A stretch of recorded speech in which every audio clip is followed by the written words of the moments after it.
오늘도 말씀 나누기 전에 앞뒤 좌우로 보시면서 한번 인사하시겠습니다.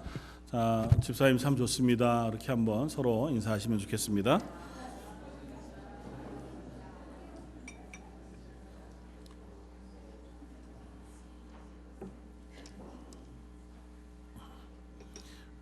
많이들 안 좋아하시나 봐요. 간단하게 인사를 끝내시는데. 오늘은 지난주에 말씀드렸던 것처럼 그 페루에 갔다 선교지를 탐방하고 온 이야기들 함께 나누려고 준비를 했다가요. 예배 시간 또 이후에 성경 퀴즈가 있고 해서 시간이 너무 길어지기는 좀 어려울 것 같아서 간단하게만 나누고 나중에 저희 선교부하고 당회에서 결정을 해서 이제 선교 후원을 하고 또 단기 선교팀을 가게 되면 좀 구체적으로 사진하고 해서 그렇게 안내하고 또 기도 부탁을 드리도록 하겠습니다. 그래서 그거 생각을 하면서 말씀을 준비하는데 오늘 본문 말씀을 생각했습니다. 오늘 본문은 사도 바울이 아테네라고 하는 도시에 가서 복음을 전하는 이야기를 쭉 쓰고 있습니다. 그리고 보통 사도행전 17장 이야기들을 우리가 쭉 읽고 나면 사도 바울이 항상 전도한 것이 성공하지만은 않았구나. 그러니까 사도 바울이 한 전도가 때로는 실패하기도 한 것 같아 보이는 지점 중에 하나가 이 아테네라고 하는 도시에서의 전도였던 것 같아 보여요. 왜냐하면 사도 바울이 자기가 가진 지식과 또 많은 언변, 아테네라고 하는 도시 자체가 그런 특성을 가지고 있었으니까요. 우리가 아는 것처럼 그리스 아테네라고 하면 그때 당시에 철학적으로 혹은 또 학문적으로 굉장히 활발한 토론이 있었던 철학자들이 많이 있었던 지역이었고, 그 사람들은 주로 토론하는 것을 통해서 설득하고 이해하고 설득당하고 그러면 그것을 받아들이고 하는 어떤 그런 사람들의 습성. 그래서 오늘 본문에도 사실은 사도 바울이 그 이야기를 합니다. 그래서 사도 바울이 그들에게 맞추어서 그들의 말로 설득하고 있는 것처럼 오늘 본문은 쭉 읽혀집니다. 그런데 문제는 그리고 나서 오늘 본문 뒤에 33절 4절에 가보면 그들 가운데 예수를 믿은 사람이 그리 많지 않다고 하는 사실을 쓰고 있어요.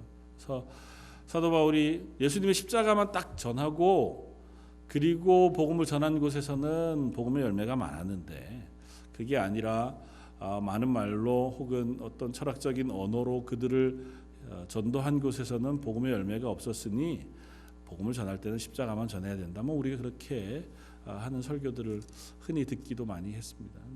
사실은 그런 것은 아닌 것 같아요. 제가 오늘 왜 이 말씀을 전할 생각을 했냐 하면 오늘 본문 우리가 읽은 22절 이하에 보면 사도 바울이 아테네 사람들을 향해서 이렇게 얘기합니다. 너희가 범사에 종교심이 참 많은 것 같다. 그러면서 23절에 내가 두루 다니면 너희가 위하는 것들을 보다가 알지 못하는 신에게라고 쓰여져 있는 새긴 단도 보았다. 그렇게 얘기합니다. 그러니까 아테네라고 하는 도시가 신전들이 참 많은 도시잖아요. 그리고 어렸을 때부터 저희가 읽어오던 그리스 로마 신화, 거기에 나오는 그리스 신들이 굉장히 다양하지 않습니까? 신인지 사람인지 잘 구분이 안 가는, 심지어 신하고 사람하고 결혼하고 서로 사랑해가지고 질투하고 싸우고 이런 이야기들이 그 안에 가득하잖아요. 그러니까 그리스 아테네에는 그런 신전들이 가득합니다. 수많은 신들을 섬기는 신전들이 있었고 그 신전들 가운데 보니까 어떤 한 신전에는 우리가 알지 못하는 신에게 제단을 쌓고 제사하는 제단이 있더라는 거예요. 그러니까 잘은 모르겠으나 이름도 모르겠고 어딘지도 잘 모르겠지만 어쨌든 우리에게 복을 줄 수 있는 신이 있다면 이 제사를 받고 우리를 위로해 주시오, 우리를 복 주시오라고 하는 마음이 아테네 사람들에게 있었다는 거죠. 그것 때문에 사도 바울이 마음에 격분했다고 성경은 표현해요. 이 본문 우리가 읽지 않았지만 앞쪽에 16절부터 이야기가 시작이 되는데요. 16절에 이렇게 씁니다. 바울이 아덴에서 그들을 기다리다가 그 성에 우상이 가득한 것을 보고 마음에 격분하여. 마음에 격분하여 그 도시의 사람들에게 복음을 전하기 시작합니다. 그런데 격분했다는 표현이요, 막 화가 너무 나가지고 참지 못해서 이런 표현은 아니고요. 그 사람들이 하고 있는 것을 보아 가슴이 너무 아프고 그것 때문에 통탄하는 마음을 가지고 그들에게 복음을 전하고 있는 겁니다. 그러니까 격분이라는 표현이 화가 나지만 그 화가 나는 게 미워서가 아니고 그들의 무지함, 그들이 저것 때문에 죽어가고 있는 것 때문에 가슴 아파해서 그들에게 이 말씀을 전하고 있는 그와 같은 표현입니다. 아마 마치 선교사님들이 복음이 없는 땅에 가서 복음을 전하는 마음이 그와 같을 것 같아요.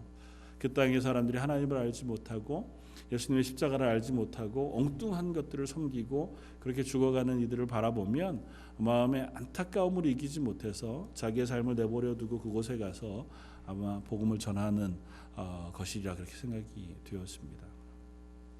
이번에 갔던 페루에도 그 비슷한 마음들을 갖게 되었습니다. 페루라고 하는 땅에 가서 선교하시는 분들의 얘기를 하면 간혹 그런 질문들을 하세요. 반론들을 하세요.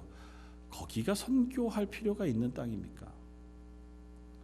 왜냐하면 이제 인터넷을 이렇게 쳐보시면 종교적인 통계가 나옵니다. 선교사님이 말씀하시기를 페루는 개신교회 성도들의 전체 퍼센테이지가 12% 정도 된대요. 꽤 높죠. 12%. 보통 25%가 넘으면 더 이상은 그 지역에 선교사를 파송할 이유가 없다고 생각해요. 그런데 12% 정도 된다고 얘기합니다. 그런데 이제 선교사님 얘기는 그 12% 중에도 이단들이 꽤 많이 들어와 있답니다. 특별히 최근에 막 일어나고 있는 한국 교회 이단들도 그 지역에 큰 교회를 짓고 있고 여호와의 증인이나 몰몬교나 하는 여러 이단들도 많이 들어와 있어서 그것까지 포함한 숫자라는 거예요. 그걸 빼면 순수한 정확하게 확인할 수는 없지만 한 9% 정도 기독교인들의 숫자가 된답니다. 그래도 적지는 않죠. 또 하나 나머지 인구 중에 캐톨릭 인구가 80% 정도가 된대요. 그러니까 어떻게 보면 전부 다 하나님을 아는 거예요. 그럼 이제 질문할 수 있죠. 그건 거기에 뭐 선교사를 보냅니까? 다 하나님 아는데. 문화를 좀 이해할 필요가 있는데 가서 이제 선교사님 얘기를 들어보니까 페루라는 나라가 스페인에 의하여 식민지 시대로 있었던 기간이 한 300년 정도 되고요. 그 이후에 독립한 지가 이제 200년쯤 되어 갑니다. 근데 300년 동안 스페인이 페루를 식민지로 통치하면서 그들을 착취하고 통치하는 수단의 중요한 근거로 삼았던 것 중에 하나가 캐톨릭이라는 거예요. 그러니까 페루 사람들은 캐톨릭에 대해서 너무 많은 반감을 가지고 있습니다. 캐톨릭적인 요소들, 그러니까 교회 안에서 캐톨릭적인 요소를 발견하면 그거 때문에 교회를 거부할 만큼 신앙이 있어도 예수를 믿어도 그만큼 캐톨릭에 대한 거부감은 아마 그 내려온 그 습관들 때문에 그렇겠죠. 그런데 아이러니하게도 반대로 그럼에도 불구하고 힘 있는 사람, 부자인 그들이 가지고 있는 것에 대한 동경이 있습니다. 동경이라기보다 나도 그걸 가지면 그들처럼 될 수 있다고 하는 어떤 위로 미신 같은 거죠. 그러니까 나 캐톨릭이야라고 하는 것의 대부분의 의미는 아마 그런 것인 것 같아요. 그들이 가지고 있는 걸 나도 믿으면 나도 그들처럼 힘이 있어지고 부자가 될 수 있고 아니면 조금 더 나아질 수 있기 때문에 그렇게는 얘기하지만 실제로 신앙을 가지고 있지 않은.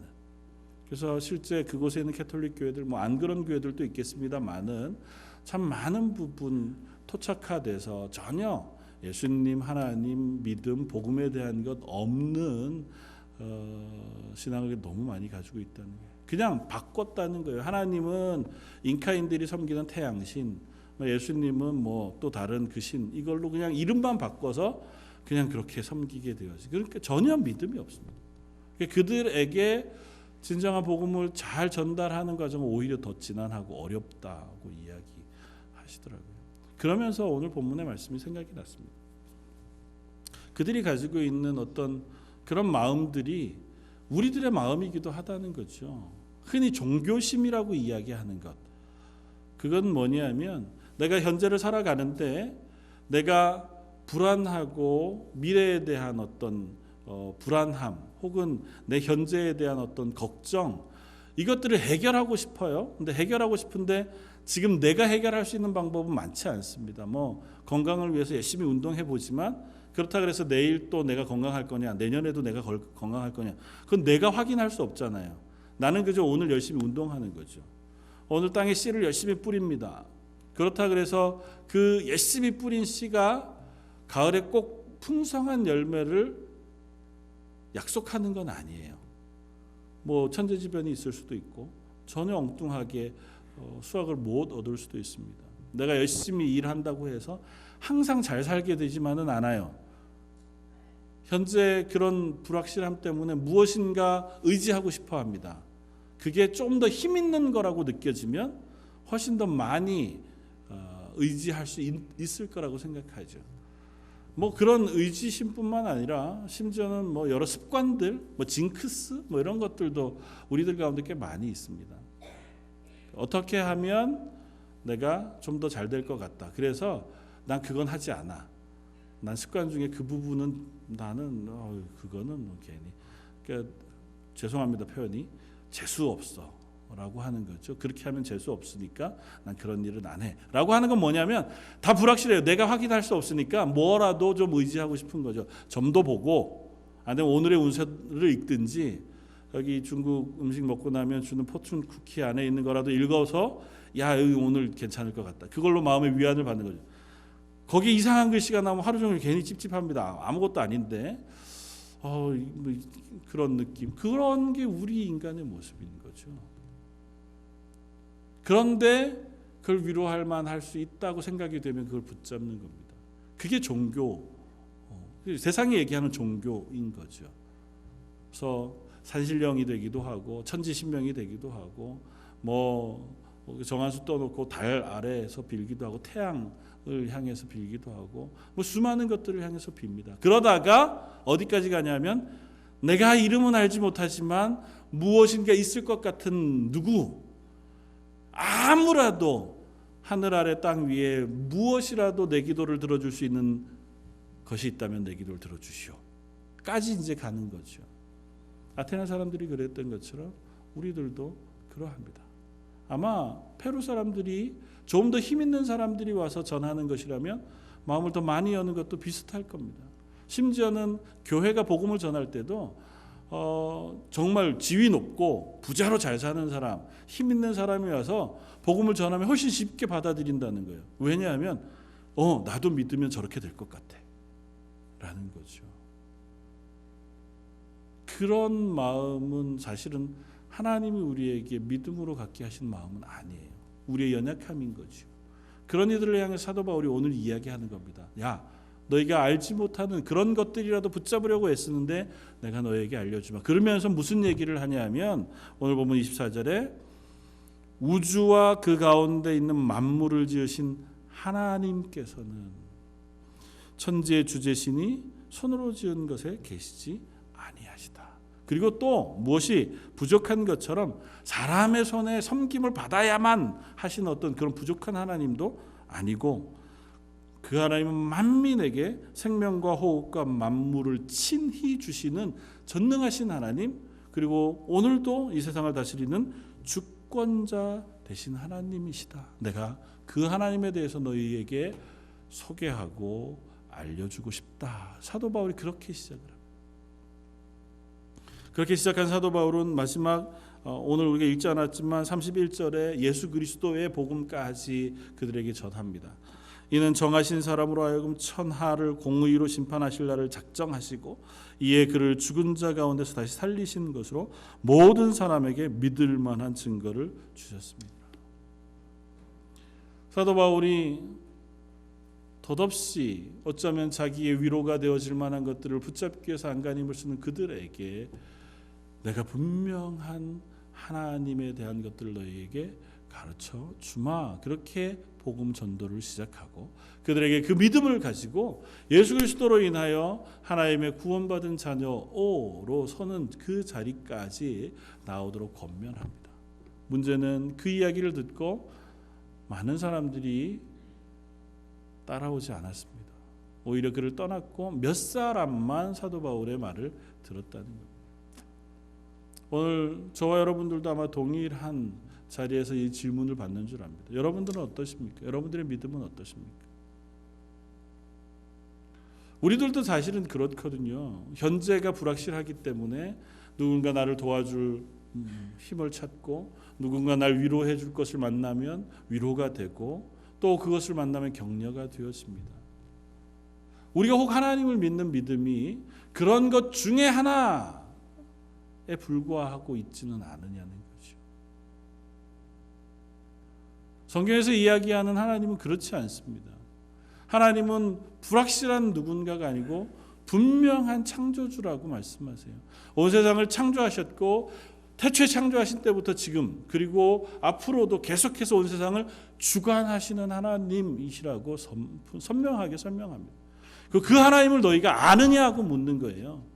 너희가 그 하나님을 안다면 지금 그와 같이 허망한 것에 너희의 마음을 빼앗기지 않을 것이다 라고 설명하는 겁니다. 저 여러분들은 예수 그리스도를 믿는 사람입니다. 하나님을 믿는 사람들이죠. 그 사람들은 다시 말하면 그 하나님이 누구신지 아는 사람들입니다. 여러분 하나님을 아십니까? 그 하나님이 어떤 하나님이신지 또 그 하나님이 나의 하나님 되시는지 라고 하는 확신과 믿음 가운데 살아가십니까? 그러면 우리는 분명한 차이를 가지게 되어진다고 얘기해요. 그건 뭐냐 하면 미래의 불확실한 것들을 채우기 위해서 혹은 그것을 내가 더 분명한 것으로 만들기 위해서 오늘을 살아가는 삶이 아니라 분명히 약속되어진 미래를 우리가 알기 때문에 그 믿음을 가지고 오늘을 살아가는 사람이 되어질 수 있다고 얘기합니다. 말이 좀 무슨 얘기일까요? 이런 겁니다. 보통 우리가 열심히 사는 이유가 뭘까요? 나중을 위해서.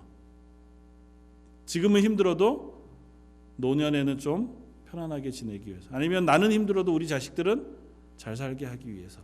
뭐 그런 거잖아요. 미래를 모르니까 오늘 우리가 최선을 다해 살 수밖에 없어요. 오늘 내가 땀 흘려 일하고 잠 안 자고 일하고 열심히 수고하고 고생하고 애쓰면 적어도 내일은 내년은 내 자녀들은 지금보다 나아질 것을 기대하면서 오늘을 살아갑니다. 그러나 예수 믿는 사람들은 그렇게만 사는 사람들이 아니라는 거예요. 왜냐하면 우리는 미래를 알아요.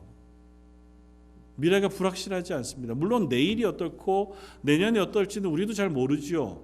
그러나 하나 확실한 게 아는 것이 있습니다. 내가 이 세상의 삶을 마치고 나면 하나님께서 나를 하나님의 나라에 들이시고 영원한 안식 가운데로 우리를 인도해 가실 것이다 하고 하는 믿음을 갖고 살아가는 사람들이라는 거죠. 그 믿음이 너에게 있느냐고 오늘 본문 성경은 우리에게 묻고 있는 겁니다. 그 믿음을 가지고 살고 있느냐는 거죠. 그 믿음을 가지고 산다고 하는 것은 현실을 어떻게 사느냐의 자세를 바꾸는 힘이 있어요. 하나님이 나를 어떻게 바라보시고 어떻게 인도하시고 어떻게 동행하신다고 하는 사실을 믿는다면 그 하나님이 살아계신 하나님이시라는 사실을 내가 안다면 그리고 그 하나님이 약속을 어기시지 않고 나를 결국은 하나님의 나라로 인도해 가셔서 영원한 하나님의 나라에 하나님의 자녀로서의 삶을 우리에게 허락하신다면 오늘 하루를 그 믿음을 가지고 선택할 수 있을 거라는 것이죠. 하나님이 기뻐하시는 일을 선택할 수 있고 하나님이 즐거워하시는 일을 선택할 수 있고 내가 좀 부족하고 어렵더라도 그 가운데 실망하고 낙심하지 않고 일어서서 다시 용기 있게 살아갈 수 있는 삶을 살아갈 수 있다는 겁니다. 누군가에게 복음을 전할 때 예수 믿으라고 전하면 세상 사람들은 이야기합니다. 뭐라고 얘기하냐면 야 너가 먼저 잘 살면 네가 전하는 말 믿어줄게. 근데 너 그렇게 살면서 나한테 뭐 예수 믿으라고 얘기하지 마라. 예수 믿어서 너처럼 될 거면 나는 예수 안 믿는다. 왜 그럴까요? 그 사람들은 하나님을 모르기 때문에 그래요. 하나님을 아는 사람들은 내 현재가 물론 약할 수 있습니다. 지칠 수 있어요. 물론 하나님이 우리에게 복을 주셔서 오늘 현재도 은혜 가운데 지키시고 인도해 가시는 것을 믿습니다. 그러나 그렇지 않다 하더라도, 그리 아니하실지라도 나의 미래가 확실하기에 오늘 하루를 살아갈 수 있는 믿음을 우리는 놓치지 않습니다. 여전히 아파도 하나님께서 나의 미래를 구원에 완성되어진 것으로 약속하고 있기 때문에 이 아픈 것이 나를 완전히 넘어뜨리지 않아요. 내 가난한 것이 나를 완전히 실망시키지 않아요. 아무리 해도 가난하기 때문에 난 더 이상 예수를 안 믿겠습니다고 하는 자리로는 나아가지 않습니다. 내가 열심히 수고했는데도 내 길이, 내 자녀의 길들이 그렇게 탄탄대로를 달리는 것 같지 않아서 더 이상은 난 교회에 안 나가겠습니다. 그렇지 않습니다.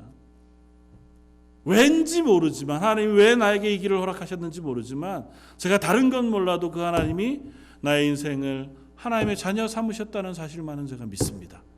그렇다면 오늘 이 삶도 제게 의미가 있는 것인 줄 믿습니다. 하나님 지치지 않고 하나님의 사람으로 살아가겠습니다 하고 하는 용기를 낼 수 있는 것, 그것이 하나님을 아는 삶이라는 거죠. 그래서 사도 바울은 복음을 전하면서 그 하나님이 살아계신 하나님이시라는 사실을 분명히 전합니다. 그리고 그 하나님이 지금도 우리의 하나님 되셔서 우리를 지키시고 인도하신 하나님이라는 사실을 말해요. 그리고 마지막으로 그 하나님 예수 그리스도를 죽은 자 가운데서 일으키셔서 부활하게 하신 것처럼 우리의 인생도 죽음 가운데서 일으켜 부활하여 하나님의 자녀가 되는 자리까지 나아가게 하실 것을 말씀합니다. 자주 그런 이야기를 하지만 하나님이 굳이 그렇게 하지 마시고 하나님 믿는 사람들이 이 땅 가운데에서 잘 살게 해주시면 훨씬 신앙생활 잘할 수 있을 텐데 하는 생각을 자꾸 합니다. 지난주에 설교 듣고 이해가 됐다가도 또 한 주간 살면 그래도 기왕이면 잘 살게 해주시면 훨씬 더 신앙생활 잘할 수 있을 텐데 왜 안 그렇게 하시지? 기도하면 건강이 회복되고 아픈 것들이 딱 나으면 그게 얼마나 큰 체험이에요. 간증이 되고 그러면 내가 다시는 흔들리지 않고 예수 믿을 것 같은데 왜 하나님은 안 그러시는 걸까요? 굳이 하나님이 이 땅의 삶을 살아가고 모든 인간을 죽게 하십니다. 죄 있는 사람이나 예수 믿고 구원 얻은 사람이나 일단은 죽습니다. 그리고 나중에 다시 부활해요. 그리고 하나님의 심판대 앞에서 하나님을 아는 이들은 영원한 생명으로 옮기세요. 흠도 없고 점도 없이, 아픔도 없고 슬픔도 없는 그 완전한 하나님의 나라의 삶으로 우리를 옮겨 놓으세요. 그러나 하나님 알지 못하는 이들은 영원한 지옥으로 가 그곳에서 고통당하는 징벌을 받게 하십니다. 왜 그러실까요? 지금 그러시면 눈앞에 팍 보이면 훨씬 더 선명하게 우리가 예수 그리스도를 믿을 수 있는데 어떤 분이 그 이야기를 이렇게 설명하시더라고요. 불연속성의 은혜. 그건 뭐냐 하면 우리가 노력해서 하나님의 나라에 합당한 수준까지 가고 그걸 채워서 하나님 나라에 갈 수 있다면 그것으로 주어지는 것은 아마 이 세상에서 우리가 누릴 수 있는 최상의 것에 불과할 거다. 그러나 하나님은 그렇게 하지 않고 잘 믿은 사람이나 신앙이 좋은 사람이나 악한 사람이나 일단은 이 땅의 삶을 마감하게 하세요. 죽음으로 마감하게 하시고 하나님 나라에 다시 새 사람으로 새 육체로 살게 하세요. 그것은 우리로서는 도달할 수 없고 우리로서는 상상할 수 없고 우리로서는 얻을 수 없는 수준의 은혜를 우리에게 베푸시기 위해서. 그래서 우리는 그곳을 잘 모릅니다. 요한계시록 저 뒤에 그 하나님의 나라에 대해서 수없이 설명을 해놓았지만 그걸 읽어도 잘 짐작이 안 가요. 그곳에서 삶이 어떨지, 그곳이 어떤 모양일지, 그곳에서 살면 어떤 기분이 들지 전혀 잘 상상이 안 갑니다. 당연하죠. 왜냐하면 우리는 그런 삶을 살아본 적이 없으니까. 그런 걸 본 적도 없고 상상해 본 적도 없는 것으로 하나님 우리를 인도해 가실 거예요. 그래서 우리를 이 땅 가운데서 한번 죽게 하시는 겁니다.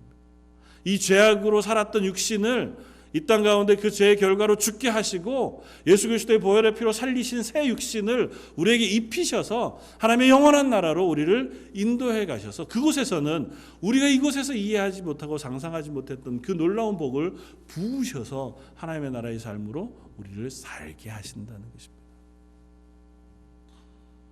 그러므로 이 땅에서의 사는 삶은 우리는 어차피 연약할 수밖에 없다는 사실을 인정할 수 있어야 됩니다. 그리고 또 하나는 그것은 하나님으로만 우리에게 주어지는 은혜라고 하는 사실을 우리가 기억해야 합니다. 내가 애써서 노력해서 돈 많이 들여서 얻을 수 있는 그 무엇이 아니라 하나님께서 전능하신 하나님의 능력으로만 우리에게 부으실 수 있는 은혜가 구원받은 사람들에게 베푸시는 하나님의 은혜라는 거죠. 그러나 그렇다고 해서 이 땅의 삶을 아무것도 아닌 것처럼 살아가느냐? 그럴 수는 없다는 겁니다. 그 사실을 알고 있다면 오늘 현실을 믿음으로 살아가는 사람이 되어야 한다고 우리에게 권면하고 있습니다. 사도 바울은 다른 성경에서 우리들에게 그 이야기를 합니다. 로마서 15장 이하에 보면 하나님 앞에서 우리가 어떻게 살아가야 할 것인가에 대한 권면을 이렇게 하고 있습니다. 로마서 15장 51절 말씀. 보라, 내가 너희에게 비밀을 말하노니 우리가 다 잠잘 것이 아니요 마지막 나팔의 순식간에 호련히 다 변화되리니 나팔 소리가 나매 죽은 자들이 썩지 아니할 것으로 다시 살아나고 우리도 변화되리라. 이 썩을 것이 반드시 썩지 아니할 것을 입겠고 이 죽을 것이 죽지 아니함을 입으리로다. 그렇게 우리에게 약속하신 하나님의 구원의 약속을 우리에게 씁니다. 그러므로 이렇게 얘기해요.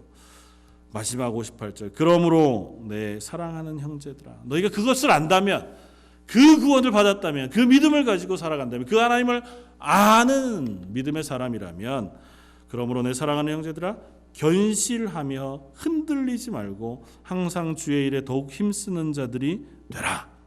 이는 너희 수고가 주 안에서 헛되지 않은 줄을 알미라. 그러므로 형제들아, 이 땅에서 사는 동안 견실하여 흔들리지 말고 하나님을 기쁘시게 하는 일에 더욱 힘쓰는 자들이 되라고 권면해요. 우리가 하나님을 안다면, 그 하나님이 내게 약속하신 약속을 안다면 오늘 하루를 더욱더 신실하게 믿음의 사람으로 살아가라고 권면하고 있는 것입니다. 저 여러분들에게 부탁하신 삶이 바로 그것인 줄 믿습니다. 내일을 위해서 우리가 오늘을 열심히 사는 게 아니라 약속되어진 내일을 알기 때문에 그 믿음을 가지고 오늘을 열심히 살아갈 수 있는 저 여러분들이길 원합니다. 불확실하니까 무엇라도 지푸라기라도 짚는 심정으로 조금 더 착하게 살고 조금 더 열심히 사는 게 아니고 하나님이 우리로는 얻을 수 없는 그 놀라운 구원의 은혜를 이미 베풀어 주셨고 약속해 주셨으니 저는 그 약속을 믿습니다. 그 약속을 믿고 오늘을 살아가겠습니다 하고 하는 다짐이 저와 여러분들에게 있었으면 좋겠습니다. 그래서 지쳐도 하나님 지친 것으로 끝나지 않고 다시 일어서겠습니다. 내가 넘어져도 넘어진 것으로 그냥 있지 아니하고 다시 용기를 내 그 하나님 앞에 삶을 살아가겠습니다. 이번 말씀을 전하시면서 어떤 한 원로 목사님이 노 목사님이 전하시는 말씀이 제게 큰 위로가 되었습니다. 그 목사님이 본문을 쭉 설교하시고 나서는 우리에게 그렇게 설교하시는 것을 들었습니다. 우리가 이 땅에서 살아내면서 우리 스스로가 만들어낼 수 있는 것은 겨우 해봐야 불안함, 초조함, 불확실함 아마 그런 것에 불과할 겁니다. 그래서 이 땅을 살아가는 우리들에게 하나님께서 말씀하시는 겁니다. 뭐라고 말씀하시냐면 괜찮다. 네가 불안해도 괜찮다고 말씀하시는 것이고 우리가 신앙으로 온전하게 살지 못해서 이렇게 살아도 하나님 기쁘시게 할 수 있을까? 하나님 날 보고 사랑하실까? 그런 생각을 해도 괜찮다고 말씀하시는 것이라고. 우리가 이 땅 가운데 아무리 수고해도 하나님 나라에 들어갈 만한 실력을 너희가 만들어내지 못한다.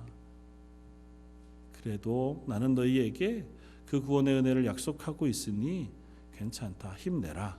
그 자리에 일어서서 다시 믿음으로 살아내라. 그렇게 말씀하시는 거라고요. 그래서 너에게 약속되어진 약속을 너희가 붙잡고 지금 현재 선자리에서 건실하게 힘을 내어 그리스도인으로 성령의 열매를 맺는 삶을 살아내라고 격려하고 있는 것이라 그렇게 말씀하시는 말씀을 들었을 때 참 위로가 되었습니다. 저와 여러분들에게도 그와 같은 은혜가 있기를 원합니다. 그런 줄 압니다. 우리가 믿음으로 잘 살고 싶어도 늘상 그렇게 하나님이 기뻐하시는 자리에만 설 수 없는 사람들인 것을 고백합니다. 신앙적으로도 그렇고요. 그냥 이 세상을 살아가는 한 자연인으로서의 삶도 그렇습니다. 막 수고해 땀 흘려 일했는데도 불구하고 그 결과가 신통치 않을 때가 너무 많아요. 내 딴에는 내 건강을 지키기 위해서 애써 수고했는데도 내 건강 하나를 내 스스로 책임지지 못할 때가 너무 많습니다. 자녀들을 위해서 얼마나 우리가 사랑으로 권면하고 또 안 될 때는 매를 들기도 하고 심지어 그들을 향해서 분노하면서까지 좋은 길로 가기를 위해서 애쓰고 하나님 앞에 간절히 기도했는데도 불구하고 그 자녀의 삶 하나를 우리가 어떻게 할 수 없는 사람인 것을 분명하게 깨닫습니다. 그럴 때 우리가 이 말씀이 위로가 되었으면 좋겠습니다. 하나님이 우리를 지켜보시고 우리의 삶을 주관하고 계신 분이시라는 것. 그 전능하신 하나님이 저와 여러분들에게 우리의 미래를 약속하시고 우리를 하나님의 자녀라 인정해 주신 하나님이라는 사실이 저와 여러분들에게 위로가 될 수 있길 바랍니다. 오늘 하루 내가 하나님이 기뻐하시는 사람으로 살지 못하고 믿음의 연약한 자리에 서서 이렇게 신앙생활 하느니 그냥 말아야지 싶은 마음이 들 때에도 포기하지 않게 되어지길 바랍니다. 그런 나를 하나님의 자녀 삼으시고 그런 나를 위해서 예수 그리스도의 십자가의 보혈을 뿌려주셔서 하나님의 자녀 백성이라고 인쳐주신 하나님이 계시니 하나님 다시 제가 힘을 내보겠습니다. 부족하지만 어쩌면 뻔뻔하지만 그 하나님 앞에 나아서서 예배하겠습니다. 또 그래봐야 또 실패할 것 같아서 역시 또 마음이 안 좋지만 그래도 하나님이 약속하신 것 지키시는 하나님이시라 그렇게 말씀해 주시니 그 하나님을 붙잡고 그 약속을 붙잡고 오늘 다시 예배의 자리에 서겠습니다. 기도의 자리에 서겠습니다. 한번 힘을 내보겠습니다. 그리스도인으로 살아보겠습니다. 하나님 우리에게 권면하시고 약속하시고 또 부탁하신 일들을 힘써 지켜 행하는 자리까지 나가 보겠습니다. 그렇게 다짐하는 다짐이 매일매일 여러분과 저에게 있기를 주님의 이름으로 축원을 드립니다. 같이 한번 기도하겠습니다. 하나님 이 세상을 살아가면서 우리들 앞에